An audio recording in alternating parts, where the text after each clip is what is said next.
Hi hello అందరికీ welcome back to my channel. నేను మీ Shivani. So నేనైతే ఈరోజు ఫాస్ట్గా చేసుకుని ఒక స్నాక్ ఐటెం చేయబోతున్నాను.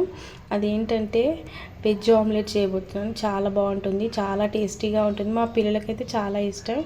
మీరు కూడా ఈ వీడియో చూసి ట్రై చేయండి, చాలా బాగుంటుంది. సో ప్రాసెస్ స్టార్ట్ చేద్దాము. సో వెజ్ ఆమ్లెట్కి కావాల్సింది ఫస్ట్ శనగపిండి అండి. శనగపిండి ఒక ఫుల్ కప్ తీసుకున్నాను. ఒక ఫుల్ కప్ వేసేయాలి.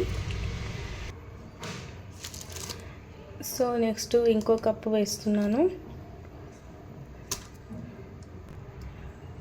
సో నెక్స్ట్ ఇందులో ఆనియన్స్, కొత్తిమీర వేసుకోవాలి. నెక్స్ట్ కొద్దిగా అల్లం వెల్లుల్లి పేస్ట్, కొద్దిగా జీలకర్ర,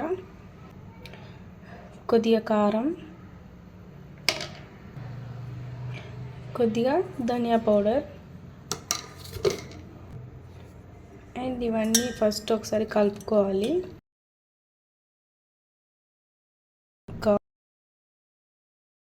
సో మొత్తం మిక్స్ చేసుకున్న తర్వాత ఇందులో కొద్దిగా వాటర్ వేసుకుందాం. నా వాయిస్ కొంచెం ఇబ్బందిగా ఉండొచ్చు, మీకు కొద్దిగా కాఫ్ ఉంది.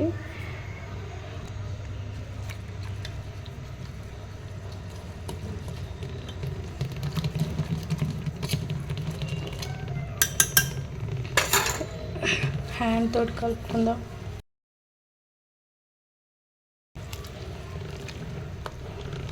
ఎలాంటి లంప్స్ లేకుండా మనం ఈ బ్యాటర్ అనేది రెడీ చేసుకోవాలి.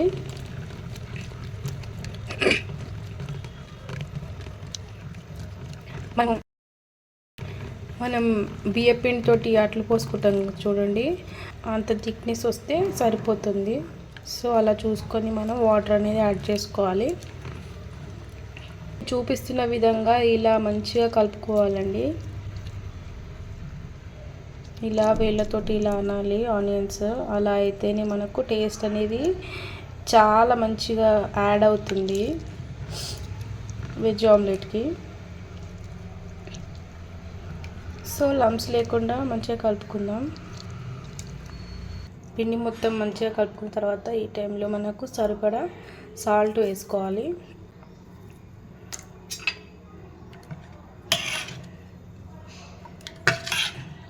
చూడండి, ఈ కన్సిస్టెన్సీలో మనం పిండి అనేది కలుపుకోవాలి. సో ఇప్పుడు మనం ఆమ్లెట్ అనేది వేసుకుందాం. చాలా బాగుంటుందండి. మా పిల్లలకైతే చాలా ఇష్టం, చాలా ఇష్టంగా తింటారు. సో మీరు కూడా ఒకసారి ట్రై చేయండి. సో మనం ఇప్పుడు ఆమ్లెట్ అయితే వేసుకుందాం. సో ప్యాన్ కొంచెం హీట్ ఎక్కింది. ఇప్పుడు కొద్దిగా ఆయిల్ వేసుకుందాం.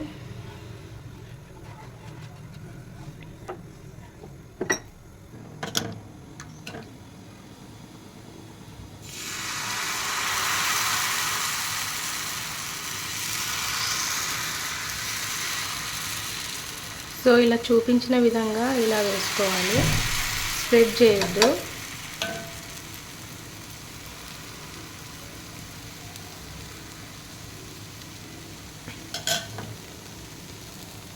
సో ఈ విధంగా మనం ఆమ్లెట్ అనేది వేసుకోవాలి. మంచిగా గోల్డెన్ బ్రౌన్ కలర్ వచ్చే వరకు మనం వేడి చేయాలి. పైనుంచి కొద్దిగా ఆయిల్ వేసుకుందాం. ఇప్పుడు రివర్స్ చేద్దాము.